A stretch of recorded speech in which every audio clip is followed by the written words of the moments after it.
CM Vishnudeo Sai का दूसरा जनदर्शन कार्यक्रम आज रहने वाला है। प्रदेश भर से आए लोगों से सीधा संवाद करेंगे सीएम। जनदर्शन में समस्याओं से संबंधित आवेदन भी लेंगे और पिछले जनदर्शन में बड़ी संख्या में पहुंची थी आम जनता। खबर यह निकल कर आई थी कि 1500 से ज्यादा आवेदन पहुंचे थे सीएम साय के पास, और वो भी पहले ही दिन, जनदर्शन कार्यक्रम के पहले ही दिन।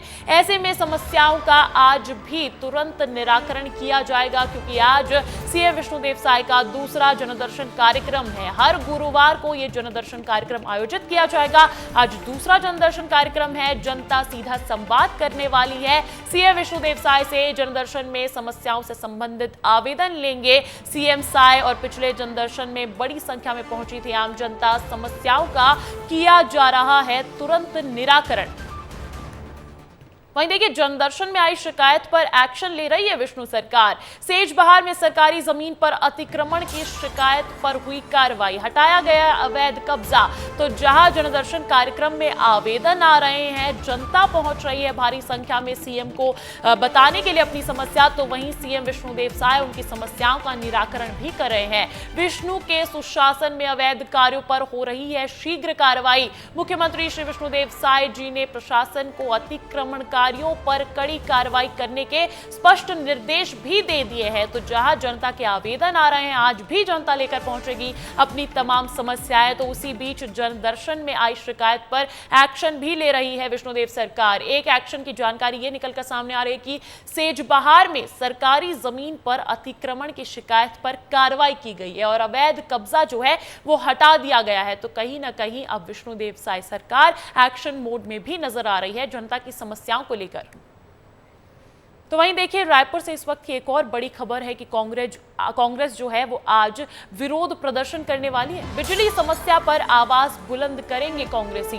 प्रदेश भर के बिजली ऑफिस का करेंगे घेराव, राज्य सरकार पर लगाए हैं आरोप। तो देखिए, आज जो है कांग्रेस पार्टी विरोध प्रदर्शन करने वाली है। लगातार छत्तीसगढ़ में सरकार के खिलाफ आक्रोशित नजर आ रही है विपक्ष और कांग्रेस पार्टी। इसी सिलसिले में आज बिजली समस्या पर आवाज बुलंद करेगी। इससे पहले भी कांग्रेस कार्यकर्ता जो है वो बलौदाबाजार की हिंसा से लेकर कानून व्यवस्था तक सरकार को घेर चुके हैं, और आज बिजली समस्या पर आवाज बुलंद करेंगे कांग्रेसी। इस खबर पर अधिक जानकारी ले लेते हैं। कार्यक्रम क्या रहने वाला है इस विरोध प्रदर्शन का, सब कुछ जान लेते हैं। मेरे साथ जुड़ गए मेरे सहयोगी खोमन साहू रायपुर से, सीधा उनका रुख करूंगी। खोमन, क्या जानकारी है कांग्रेस के विरोध प्रदर्शन पर?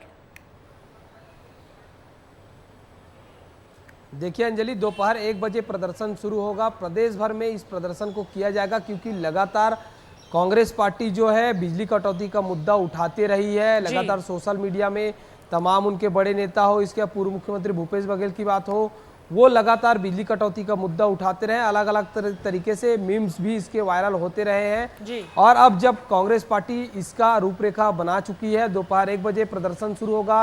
राजधानी रायपुर की अगर बात की जाए तो राजधानी रायपुर में दोपहर 1 बजे प्रदर्शन किया जाएगा। रायपुर के बूढ़ा तालाब में, तो अलग अलग जिला मुख्यालय में भी प्रदर्शन किया जाएगा। वहाँ के स्थानीय विधायक संगठन के तमाम लोग उस प्रदर्शन में शामिल होंगे। कुल मिलाकर समझा जा सकता है कांग्रेस पार्टी नगरीय निकाय के ठीक पहले जनहित के मुद्दे उठाकर जनता को साधने का प्रयास कर रही है, और इसी कड़ी में आज बिजली कटौती को लेकर बिल्कुल नगरीय निकाय चुनाव है और उससे पहले सरकार पर हमलावर है विपक्ष। आप बने रहिएगा मेरे साथ। एक और बड़ी खबर छत्तीसगढ़ से ही है, क्योंकि चंद्रशेखर आजाद आज जाएंगे छत्तीसगढ़। बलौदाबाजार और सारंगढ़ जिले का वो करेंगे दौरा। साथ ही साथ एसपी कलेक्टर से भी कर सकते हैं मुलाकात। हजारों की संख्या में सतनामी समाज के जुटने की आशंका भी जताई जा रही है, इसलिए इनका ये दौरा बेहद खास हो जाता है, खासकर बलौदाबाजार की हिंसा के बाद। भीम आर्मी के संस्थापक है चंद्रशेखर आजाद। तो देखिए, ये बड़ी खबर निकलकर सामने आ रही है कि आज आजाद समाज पार्टी के प्रमुख और नगीना लोकसभा सीट से सांसद चंद्रशेखर आजाद छत्तीसगढ़ पहुंचने वाले हैं। चंद्रशेखर आजाद आज आएंगे छत्तीसगढ़। साथ ही साथ जानकारी ये भी है कि वो बलौदाबाजार और सारंगढ़ जिले का दौरा करेंगे। साथ ही साथ एसपी और कलेक्टर से भी कर सकते हैं मुलाकात। हजारों की संख्या में सतनामी समाज के जुटने की आशंका है। भीम आर्मी के संस्थापक हैं चंद्रशेखर आजाद, इसीलिए उनका ये दौरा बेहद खास हो जाता है। इस खबर पर अधिक जानकारी ले लेते हैं। मेरे सहयोगी जुड़ गए मेरे साथ, खोमन लगातार बने हुए हैं। खोमन, आज आजाद चंद्रशेखर का बड़ा दौरा रहने वाला है छत्तीसगढ़ का, खासकर कि बलौदाबाजार हिंसा के बाद इसे बेहद खास माना जा सकता है। क्या कुछ तैयारियां हैं उसको लेकर? देखिए बड़ी तैयारी है, क्योंकि भटगांव और इसके अलावा अलग अलग जगहों पर उनकी सभा होने वाली है। उनके समर्थक भी रायपुर एयरपोर्ट पहुंचे हैं। जी। चूंकि बलौदाबाजार में आपने देखा था, बलौदाबाजार का हिंसा सामने आया था, उसके बाद भीम आर्मी के ऊपर कई तरीके के आरोप लगे थे। उस आरोप के बाद चंद्रशेखर आजाद आज छत्तीसगढ़ दौरे पर आ रहे हैं और 2 जनसभा को संबोधित करने में भटगांव में और दूसरा सारंगढ़ में। उनके जो समर्थक हैं वो पहुंचे, उसकी तस्वीर आपको दिखा देता हूं। और भी ऐसी कई तस्वीर देखने को मिलेंगे। ये देखिए, उनके स्वागत के लिए जब चंद्रशेखर आजाद रायपुर एयरपोर्ट पहुंचेंगे अंजलि, तो उनके स्वागत के लिए उनके समर्थक भी पहुंचे। लेकिन कुल मिलाकर समझा जा सकता है बड़ी घटना बलौदाबाजार में सामने आई थी। क्या कहेंगे आपके नेता?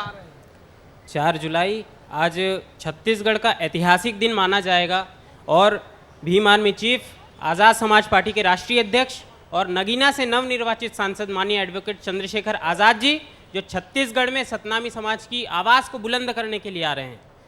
आप निश्चित रहिए, निश्चित रूप से छत्तीसगढ़ में सतनामी समाज का एक अनोखा उदाहरण आपको देखने को मिलेगा।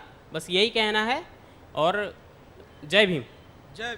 आप मैं छत्तीसगढ़ की सभी निवासी जनता से कहना चाहूँगा कि बड़ी से बड़ी मात्रा में आकर इस आंदोलन का समर्थन करें, क्योंकि हमारे बड़े भाई एडवोकेट चंद्रशेखर आज़ाद जी नगीना से सांसद वो आ रहे हैं आपके सहयोग के लिए, और आप जितना ज़्यादा सहयोग करेंगे हम इस आंदोलन को उतना प्रभावशाली बनाएंगे। सुना अंजलि, समर्थक जो है वो काफी खुश नजर आ रहे हैं जब चंद्रशेखर आजाद यहाँ पहुंचेंगे, जनसभा को संबोधित करेंगे। और प्रशासन की भी पूरी तरीके से तैयार है, क्योंकि जब चंद्रशेखर आजाद रायपुर पहुंचेंगे, रायपुर के बाद भटगांव जाएंगे, तो वहां बड़ी संख्या में सतनामी समाज के लोग इकट्ठा बिल्कुल, होने वाले समर्थकों हैं। में खासा उत्साह भी देखा जा रहा है और ये आसार भी जताए जा रहे हैं कि शायद सतनामी समाज के लोग भारी संख्या में वहां पहुंचे, तो उसको लेकर प्रशासन भी तैयार है, जैसा कि आपने बताया। बहुत बहुत शुक्रिया खोमन तमाम जानकारी के लिए। और देखिए, आज रायपुर में फिर से शुरू होगा बीजेपी का सहयोग केंद्र। आम जनता और कार्यकर्ताओं की सुनेंगे समस्या इस सहयोग केंद्र के जरिए। अलग अलग दिन मंत्री रहेंगे सहयोग केंद्र में मौजूद। बीजेपी कार्यालय में आयोजित होगा सहयोग केंद्र। दोपहर 2 बजे से 5 बजे तक समस्याओं की होगी सुनवाई। और अगर मैं बात करूं कि कौन से वो मंत्री किस दिन रहने वाले हैं सहयोग केंद्र में समस्याओं को सुनने के लिए, तो आज मंत्री लखनलाल देवांगन रहेंगे मौजूद। वहीं 5 जुलाई को मंत्री दयाल दास बघेल सुनेंगे समस्या। 8 जुलाई को खुद उप मुख्यमंत्री अरुण साव रहेंगे मौजूद। वहीं 9 जुलाई को मंत्री श्याम बिहारी जायसवाल सुनेंगे समस्या। और इस तरीके से तमाम मंत्रियों को जिम्मेदारी दी गई है समस्या सुनने की और निराकरण करने की। आज से फिर शुरू होगा बीजेपी का सहयोग केंद्र, जहां आम जनता और कार्यकर्ताओं की समस्या सुनी जाएगी। अलग अलग दिन मंत्री रहेंगे सहयोग केंद्रों में मौजूद और बीजेपी कार्यालय में आयोजित होगा ये सहयोग केंद्र। तो वहीं देखिए, महासमुंद सांसद रूप कुमारी चौधरी ने दिल्ली में रेल मंत्री अश्विनी वैष्णव से मुलाकात की है। इस दौरान उन्होंने रायपुर में संबलपुर नई रेल सुविधा के विस्तार के संबंध में भी चर्चा की और इस रेल सुविधा के शुरू होने से महासमुंद वासियों को फायदा मिलेगा। रेल लाइन जुड़ने से सरायपाली, बसना, पिथौरा अंचल के लोगों को पहली बार रेल सुविधा मिलेगी। तो महासमुंद की सांसद ने केंद्रीय रेल मंत्री अश्विनी वैष्णव से मुलाकात की है और इस दौरान उन्होंने रायपुर में संबलपुर नई रेल सुविधा के विस्तार के संबंध में चर्चा की है, जिससे जनता को सुविधा मिलेगी।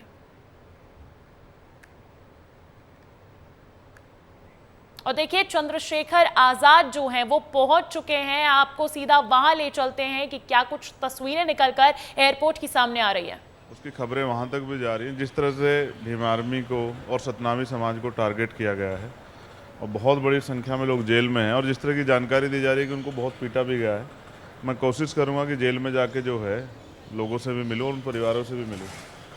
एक ये सच है कि लंबे समय तक जो है सतनामी समाज की भावनाओं का खिलवाड़ किया गया, तब एक गुस्सा पैदा हुआ। मैं हिंसा का समर्थन नहीं करता, लेकिन जब तक इसकी कठोर जांच नहीं होगी, चाहे सीबीआई द्वारा हो या न्यायिक जांच हो, तब तक नहीं पता लगेगा कि कौन इसके पीछे है। और इसकी आड़ में सतनामी समाज को बदनाम करना या उनके ऊपर जुर्म करना, ये सरकार को शोभा नहीं देता।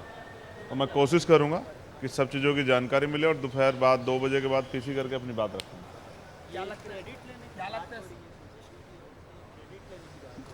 किस तरह क्रेडिट?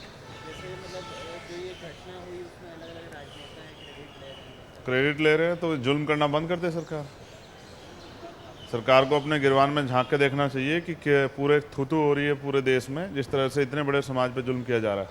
और सिर्फ गुरु घासीदास जी को मानने वाले लोग सिर्फ यहाँ नहीं रहते, पूरे देश में रहते हैं। पूरे देश में लोगों में चिंता है। और मैं तो सदन ख़त्म होते, कल सेशन ख़त्म हुआ है, आज मैं यहाँ हूँ इसलिए यहाँ हूँ कि सरकार का फेलियर है। पहले वो हमारी आस्था का सम्मान करने में फेल हुई और उसके बाद जो है प्रोटेक्ट करने में लोगों को जो है और इंस्टीट्यूशन को प्रोटेक्ट करने में फेल हुई और उसके बाद जो है जुल्म करने में वो आगे बढ़ रही है। इस जुल्म का हिसाब सरकार को देना पड़ेगा।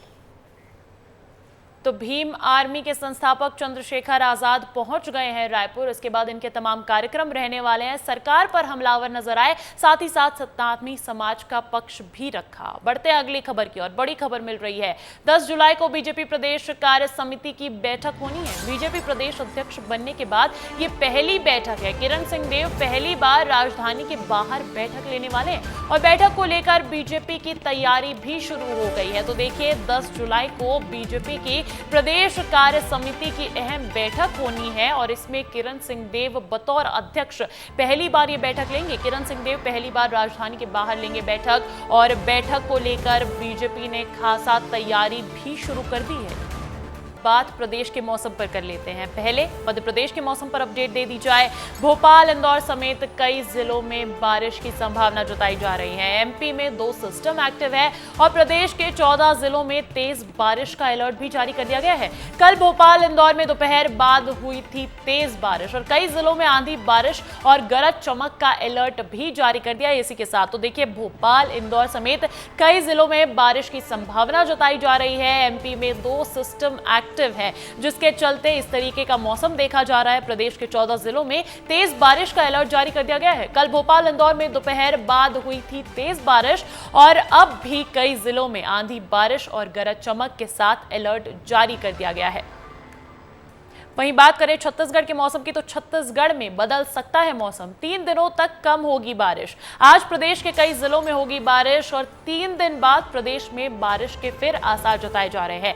9 जिलों में झमाझम बारिश का अलर्ट जारी कर दिया गया है। विभाग ने कहा है कि तापमान में गिरावट देखी जाएगी, तो छत्तीसगढ़ में भी मौसम खुशनुमा रहने वाला है, लेकिन बदल सकता है। 3 दिनों तक कुछ कम बारिश होने की संभावना जताई जा रही है। आज प्रदेश के कई जिलों में बारिश होगी, वहीं 3 दिन बाद प्रदेश में बारिश के फिर से आसार बन रहे हैं। 9 जिलों में झमाझम बारिश का अलर्ट जारी कर दिया गया है और विभाग ने कहा है कि तापमान में होगी गिरावट। और देखिए, इस खबर पर अधिक जानकारी के साथ जुड़ गए हैं मेरे सहयोगी सूरज तिवारी भोपाल से और खोमन साहू रायपुर से छत्तीसगढ़ के मौसम का हाल बताने के लिए। सबसे पहले सूरज, आपका रुख करूंगी। हम देख रहे हैं मध्य प्रदेश में पिछले कुछ दिनों से खुशनुमा मौसम बना हुआ है, लेकिन आज का मौसम क्या कहता है और आने वाले दिनों के मौसम की अपडेट्स क्या है? देखिए, निश्चित तौर पर अंजलि, जब से मानसून आया है तो लगातार मध्य प्रदेश का वाकई मौसम खुशनुमा बना हुआ है। और तापमान की अगर बात करें तो अब तो तापमान बहुत कम हो गया है। सबसे ज़्यादा तापमान जो कल देखने को मिला है वो निवाड़ी में मिला है। मानसून कैसा रहेगा, मौसम कैसा रहेगा, आज हवाएं कैसे चलेंगी, बारिश कहाँ कहाँ होगी, इसी पर ज़्यादा जानकारी के लिए हमारे साथ मौसम वैज्ञानिक वी एस यादव जी हैं। सर, कैसा रहने वाला है मौसम आज का? बारिश भरा ही रहेगा। जैसे कि एक नॉर्थ पाकिस्तान के ऊपर से एक ट्रफ लाइन जा रही है, ऊपर से गुजरती हुई एक नॉर्थ वेस्ट यूपी के ऊपर एक साइसर बना हुआ है, चक्रवाती हवा का गेंद अपने नॉर्थ ईस्ट मध्य प्रदेश पे बना हुआ है, गुजरात पे बना हुआ है। इस तरह से जो मॉइस्चर आ रहा है लगातार, बारिश की स्थिति अच्छी बनी हुई है। ग्वालियर, चंबल वगैरह की बात करेंगे, वहाँ भी अच्छी बारिश है। उसके अलावा टीकमगढ़, निवाड़ी, छतरपुर वगैरह है। हैवी रेनफॉल का अलर्ट जारी किया गया। जैसे देखेंगे ब्लू पार्ट्स में दिख रहे हैं, जहाँ पे सारा रेनफॉल ज़्यादा होने की संभावना बताई गई है और उसी एरिया में हैवी रेनफॉल का अलर्ट दिया गया है, जहाँ पे बारिश 64.5 से लेकर 115.5 तक हो सकती है। कोमन, छत्तीसगढ़ का मौसम क्या कहता है? पिछले कुछ दिनों से तो बारिश देखी जा ही रही है, लेकिन जानकारी ये है कि अब आने वाले 2 से 3 दिनों में बारिश जो है वो रुकेगी। देखिए अंजलि, आपने बिल्कुल सही कहा। जो मौसम विभाग ने जानकारी दी उनका कहना यही कि 2-3 दिनों तक बारिश नहीं होने वाली है, लेकिन अभी वर्तमान की बात करूं तो राजधानी रायपुर में रुक रुक कर सुबह से ही बारिश हो रही है। इसके अलावा 9 जिलों में भारी बारिश की चेतावनी कहीं ना कहीं मौसम विभाग ने दी है। पिछले 3-4 दिनों की अगर बात की जाए अंजलि, तो छत्तीसगढ़ के अलग अलग जिलों में, अलग अलग संभागों में अच्छी बारिश हो रही है। अच्छी बारिश होने के कारण किसानों के चेहरे खिले हैं। दूसरी तरफ अगर बात की जाए तो मौसमी बीमारी वो लगातार बढ़ते हुए नजर आ रहा है। कुल मिलाकर आने वाले दिनों की अगर मैं बात करूं तो मौसम विभाग ने जो जानकारी दी, 3 दिन के बाद छत्तीसगढ़ में अच्छी बारिश होने वाली है। ठीक है, 3 दिनों तक कुछ बारिश का जो ये सिलसिला है वो रुकेगा, लेकिन उसके बाद फिर से भारी बारिश की संभावना जताई जा रही है। बहुत बहुत शुक्रिया खोमन तमाम जानकारी के लिए, मौसम की अपडेट्स के लिए। बढ़ते हैं अगली खबर की ओर। देखिए, छत्तीसगढ़ में महिला सुरक्षा को ध्यान में रखते हुए सभी जिला मुख्यालयों में पिंक थाने शुरू करने की तैयारी चल रही है। उप मुख्यमंत्री विजय शर्मा ने विभागीय बैठक में पिंक थानों को लेकर समीक्षा भी की थी और पिंक थानों का उद्देश्य महिला सुरक्षा और सशक्तिकरण को बढ़ावा देने का है। हालांकि राज्य में पिंक थानों के खुलने से पहले सियासी तकरार भी देखने को मिल रही है। देखिए ये रिपोर्ट इस पर। छत्तीसगढ़ में महिला सुरक्षा पर बीजेपी सरकार अधिक जोर दे रही है। महिला थाने खोलने की कवायद बीजेपी सरकार कर रही है। विभागीय समीक्षा बैठक में गृह मंत्री विजय शर्मा ने पिंक थाने की कार्य योजना पर अधिकारियों से चर्चा की है। पिंक थानों में महिला कर्मचारियों को अपनी समस्याएं रखने का मौका मिलेगा। गृह मंत्री विजय शर्मा ने पिंक थानों के संबंध में जानकारी देते हुए कहा कि महिला थानों की घोषणा बीजेपी के घोषणा पत्र में है, इसलिए शुरुआत में 5 महिला थानों की स्वीकृति बजट में मिली है। उसके बाद की प्रक्रिया जल्द ही प्रारंभ की जाएगी और अन्य जिलों में भी जल्द ही पिंक थाने खुलेंगे। महिला थानों की घोषणा हमारे घोषणा पत्र में है और इस बार 5 महिला थानों की स्वीकृति भी बजट में है, तो ये शीघ्र प्रारंभ हो जाएंगे और उसके साथ साथ आगे की प्रक्रिया भी प्रारंभ हो गई। इन 5 थानों के खुलने के तुरंत बाद ही अन्य जिलों के लिए भी महिला थाना खोलने की प्रक्रिया प्रारंभ हो जाएगी। पिंक थाने छत्तीसगढ़ में जल्द ही खुलने वाले हैं, लेकिन इससे पहले प्रदेश की सियासत में गर्माहट आई है। कांग्रेस ने पिंक थाने खोलने पर बीजेपी सरकार को घेरा है। आरोप लगाते हुए कांग्रेस के पूर्व प्रदेश अध्यक्ष धनेंद्र साहू ने कहा कि महिला थानों में ऐसी क्या कमी है जिसकी जगह पिंक थाने खोलने की जरूरत पड़ रही है। बीजेपी सरकार अलग से योजना और प्रशासनिक खर्च बढ़ाने की कोशिश कर रही है, जबकि वे महिला थानों में ही बदलाव कर सकते हैं। अलग से पिंक थाने खोलने की कोई जरूरत नहीं है। अभी भारतीय जनता पार्टी के द्वारा पिंक थाना महिलाओं के लिए विशेष तौर पे नया नामकरण करके शुरू करने जा रहे हैं। मुझे ये समझ में नहीं आता है कि महिला थाना में ऐसी और क्या कमी है जिसके कारण पिंक थाना खोलने की ज़रूरत पड़ रही है। हमारा ये कहना है कि यदि और अतिरिक्त उसमें प्रावधान कुछ करने हैं तो उसी महिला थाना में कर दें। अलग से पिंक थाना बनाने जाने से उसमें क्या व्यवस्था है और महिला में थाना में क्या व्यवस्था है, तो अलग से सिर्फ एक स्टाफ, एक अलग योजना, एक प्रशासनिक खर्च बढ़ाने की कोशिश हो रही है। छत्तीसगढ़ में हर मुद्दे पर सियासी पारा चढ़ा है। कानून व्यवस्था को सामने रखते हुए कांग्रेस ने पिंक थाने खोलने का विरोध किया है। दूसरी तरफ बीजेपी दावा कर रही है कि उनकी सरकार महिलाओं को सुरक्षा दे रही है और समस्याओं से निवारण की नई सुविधा प्रदान कर रही है। बहरहाल ये आने वाला समय बताएगा कि आखिर पिंक थानों के खुलने से महिलाओं की समस्या कितनी कम हुई है। ब्यूरो रिपोर्ट, विस्तार न्यूज।